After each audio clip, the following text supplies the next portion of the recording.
Baik, kalau tadi sudah kita isikan di Excel, sekarang kita hanya memindahkan saja rekan-rekan Emenko ke dalam sistem Cortex. Nah, pada kesempatan kali ini kita menggunakan simulasi Praktax, yang mana simulasi ini 98% mirip dengan sistem Cortex. Apa yang membedakan? Yang membedakan adalah font, warna, dan juga logonya. Selebihnya itu sama persis seperti Cortex. Nah, kalau sudah, silakan rekan-rekan Emenko untuk memilih SPT, kemudian pilih surat pemberitahuan. Oke. Kemudian pilih buat konsep SPT, lalu pilih yang PPH orang pribadi. Kita klik lanjut. Kemudian pilih yang SPT tahunan. Oke. Nah, untuk periode awal pajak, rekan-rekan Emenko, karena saya sudah pernah mensubmit gitu ya, untuk tahun 2025, 2026, 2027, maka di sini saya pilih yang 2028 gitu ya. Nah, tapi untuk rekan-rekan Emenko, silahkan pilih yang tahun 2025. Oke, kalau sudah kita klik lanjut. Kemudian model SPT-nya kita pilih yang normal. Kalau sudah, klik buat konsep SPT. Oke, konsep SPT berhasil dibuat. Maka di sini nanti akan muncul tombol pensil gitu ya. Oke, kalau sudah silakan diklik ubah data. Oke, kita tunggu. Nah, untuk di Cortex, pastikan Bapak Ibu sekalian, di sini akan muncul tombol posting ya. Kalau sudah ada muncul tombol posting, silahkan diklik posting. Maka semua data akan terrecord secara otomatis ke dalam sistem Cortex Bapak Ibu sekalian. Oke. Nah, di sini bagian yang bisa diisikan hanyalah bagian metode pembukuan. Maka kita pilih yang pencatatan sesuai dengan yang di Excel gitu ya. Kemudian sumber penghasilan kita pilih yang karyawan. Oke. Sudah. Nah, untuk poin 7 ini tidak perlu diisikan Bapak Ibu sekalian ya, tidak perlu kita pilih, kita abaikan saja karena status perpajakannya adalah kepala keluarga. Oke, ikhtisar penghasilan neto. Apakah Anda menerima penghasilan dalam negeri dari pekerjaan? Kita jawab ya. Oke. Kemudian, apakah Anda menerima penghasilan dalam negeri dari usaha dan atau pekerjaan? Kita jawab tidak. Kemudian kita lanjut untuk yang abu-abu, ini tidak perlu kita pilih ya, karena ini sudah terotomatis tidak bisa dipilih. Kecuali kalau kita memilih yang 1B, jawabannya adalah ya, maka akan muncul gitu ya. Oke, ini kita pilih yang tidak. Kemudian penghasilan neto dari usaha dan atau pekerjaan bebas kita abaikan. Apakah Anda menerima penghasilan dalam negeri lainnya? Kita jawab tidak. Apakah Anda menerima penghasilan luar negeri? Juga jawab tidak. Oke. Baik, kita lanjutkan ke bagian pengurangan PPh terutang, perhitungan PPh terutang. Oke. Penghasilan neto setahun 1A plus 1B tambah 1C plus 1D. Kemudian, apakah Anda menerima atau memiliki pengurang penghasilan neto seperti zakat atau kompensasi kerugian? Kita jawab tidak. Kemudian, penghasilan tidak kena pajak, kita pilih yang K2. Karena Tuan Ahmad sudah menikah dan memiliki 2 anak kandung yang masih menjadi tanggungan. Kemudian, penghasilan kena pajaknya poin 4 dikurangin dengan poin 5. Kemudian, poin 7 PPh terutang, tarif pasal 17 ayat 1 huruf A. Kemudian, apakah Anda memiliki pengurang PPh terutang? Kita jawab yang tidak. Oke. Kemudian, poin 9, PPh terutang setelah pengurangan PPh terutang, poin 7 dikurangi dengan poin 8. Kredit pajak, apakah Anda mempunyai PPh yang telah dipotong atau dipungut oleh pihak lain? Kita jawab iya. Kemudian, angsuran PPh pasal 25 tidak perlu kita isikan. Selanjutnya, STP PPh pasal 25 hanya pokok saja, juga tidak perlu kita isikan. Kemudian, apakah Anda menerima pengembalian atau pengurangan kredit PPh luar negeri yang telah dikreditkan pada tahun pajak sebelumnya? Kita jawab tidak. Kemudian PPh kurang atau lebih bayar. Oke, sebelum masuk ke sini, silahkan rekan-rekan Emenko untuk scroll ke bagian atas. Kita lihat poin 1A. Apakah Anda menerima penghasilan dalam negeri dari pekerjaan? Tadi kita jawab iya, maka di sini silahkan isi lampiran 1 bagian D. Jumlah lampiran 1 bagian D adalah 0. Oke, kita masuk ke L1 bagian D. Oke. Nah, di sini kita hide dulu untuk harta pada akhir tahun pajaknya. Kemudian utang juga kita hide dulu. Daftar anggota keluarga juga kita hide dulu gitu ya. Kemudian langsung ke penghasilan neto dalam negeri dari pekerjaan. Kita klik tambah. Kemudian kita isikan nama pemberi kerja yaitu PT DEF.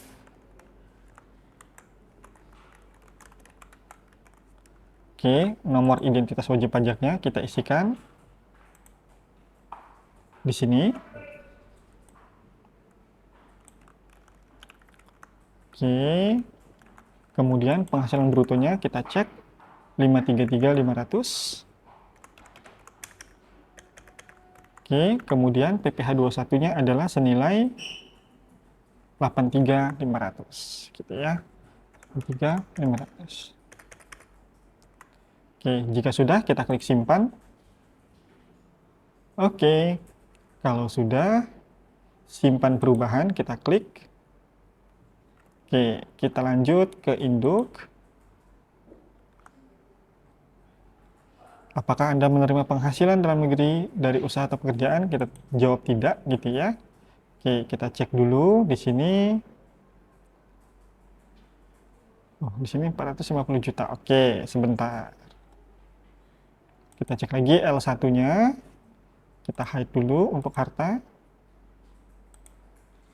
Oke, baik. Ini kita edit. Nah, di sini pengurang penghasilan brutonya adalah bukan 83.500 ya, tetapi 8 juta rupiah. Oke, kita simpan dulu. Simpan perubahan. Oke, kita cek di bagian induk gitu ya. Kita turun 525 netonya. Kemudian di sini penghasilan itu setelah oke 525, pengurangnya 67.500. Penghasilan kena pajaknya 458, kemudian PPh terutangnya 83.500. Oke. Kalau sudah, apakah Anda mempunyai PPh yang telah dipotong atau dipungut oleh pihak lain? Kita jawab ya. Kalau kita jawab ya, maka silahkan isi lampiran 1 bagian E. Oke. Kita isikan lampiran 1 bagian E. Nah, ini kita klik tambah NIK atau NPWP pemotong atau pemungut. Kita isikan lagi ya, NPWP dari PT DEF. Oke, kita isikan PT DEF. Nomor bukti potongnya, ya kita samakan dengan yang di Excel gitu ya.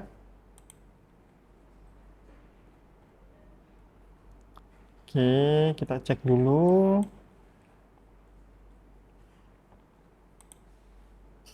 Nah, ini 13, 12, 94, 0001 gitu ya. Kita isikan di sini. 13, 12, 94, 0001. Tanggal bukti potong. Oke. 31 Desember 2025.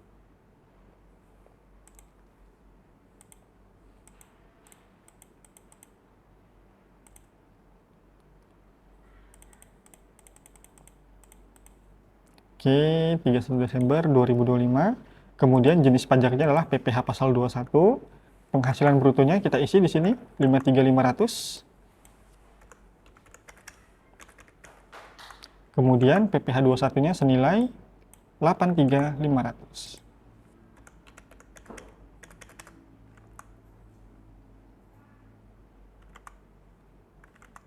Oke, kalau sudah kita klik simpan.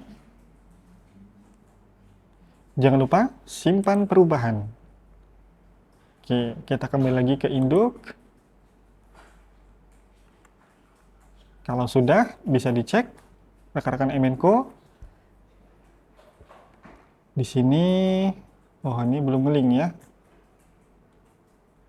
Oke, sebentar.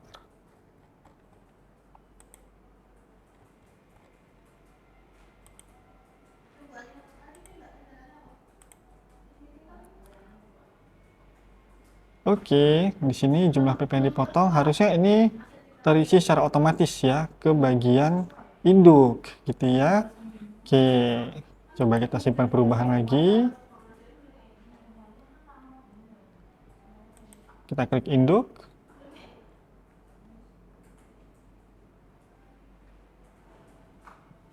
Nah, ini ya, sudah terisi. Kemudian angsuran PPh 250, STP-nya juga 0. Oke, pengembalian pajak juga 0. Kemudian di sini PPh kurang atau lebih bayar, di sini 0. Berarti SPT kita adalah nihil gitu ya. Oke. Ini tidak perlu kita isikan gitu ya. Pengembalian juga tidak perlu karena kita nihil bukan LB. Oke, kemudian kita pilih tidak semua karena kita tidak ada kewajiban untuk membayar angsuran PPh pasal 25. Untuk pernyataan, apakah Anda memiliki hutang? Oke. Kita isikan terlebih dahulu satu bagian A. Oke. L1 bagian A. Tadi ada kas dan setara kas berupa apa? Tabungan. Nomor akunnya kita inputkan dulu ya, sesuai dengan yang ada di Excel.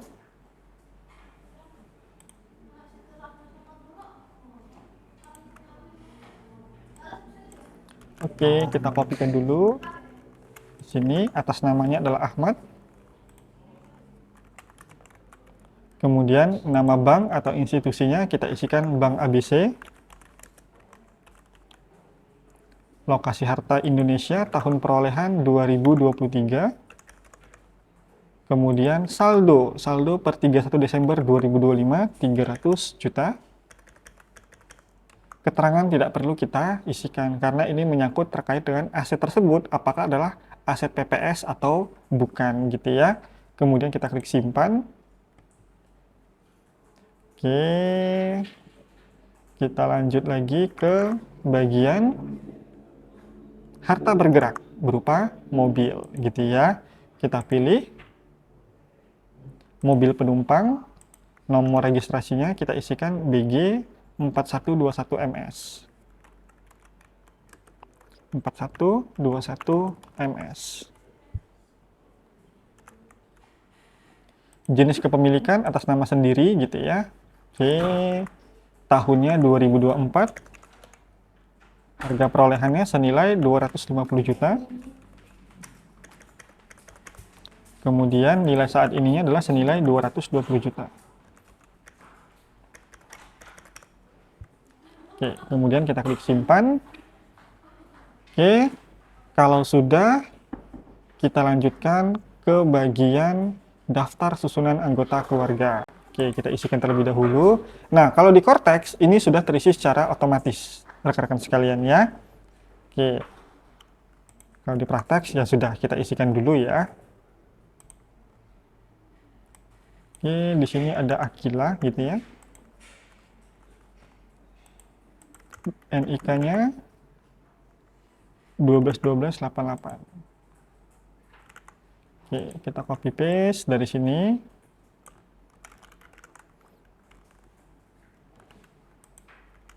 Tanggal lahir 18 Oktober 98. 18 Oktober 1998 gitu ya. Hubungannya istri.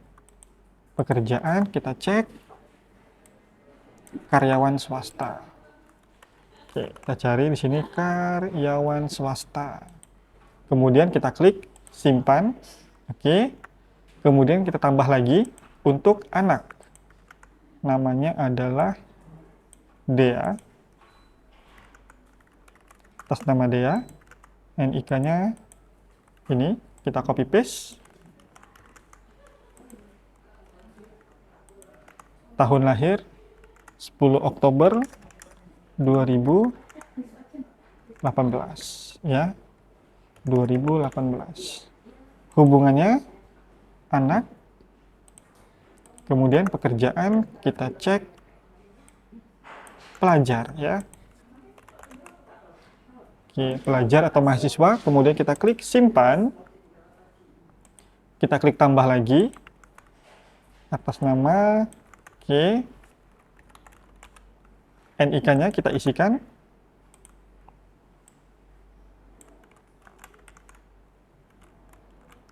kemudian tahun lahirnya 9 September 2009. Oke, sorry. 9 September 2020. Hubungan dengan wajib pajak yaitu sebagai anak, ini sama pelajar. Kalau sudah, klik simpan. Oke. Kalau sudah selesai mengisikan daftar susunan anggota keluarga, maka klik simpan perubahan.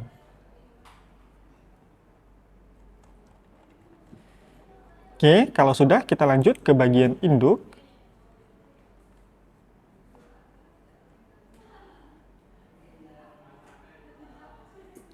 Oke, nah di sini harta pada akhir tahun pajak 550 juta. Sama ya.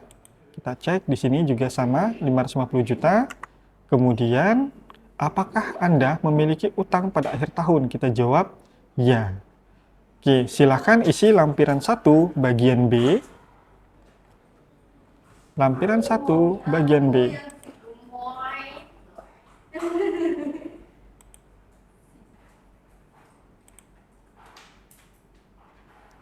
Oke, utang pada akhir tahun kita klik tambah, kemudian tidak ada opsi ya, sebentar. Oke, harusnya di sini ada pilihan ya, rekan-rekan Emenko. Opsinya adalah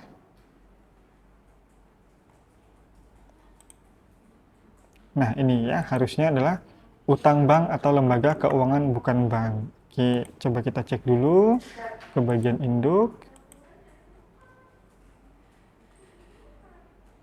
Ini sudah kita klik iya gitu ya. Oke.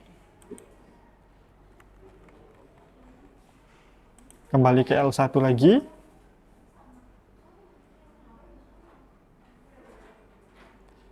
Klik tambah bagian hutang. Nah, ini utang bank atau lembaga keuangan. Kita klik, kemudian NIK-nya kita isikan di sini. NIK atau NPWP dari Bank DEF. Oke.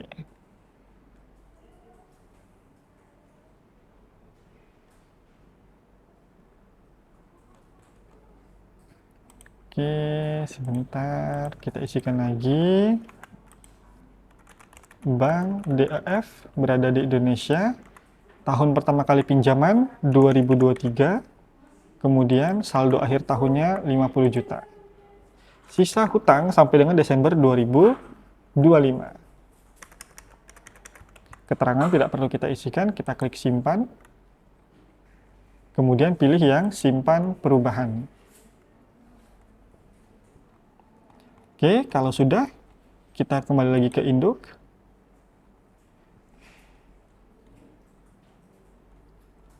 Kita lanjut. Apakah Anda memiliki penghasilan yang dikenakan pajak final dan atau bersifat final? Kita klik ya. Sama ya, sesuai dengan yang ada di sini. Di sini kita klik ya, gitu ya. Oke. Silahkan isikan lampiran 2 bagian A. Oke, kita isikan lampiran 2 bagian A. Oke. NIK-nya, NIK pemotong, kita isikan dari NIK FYI gitu ya. Oke.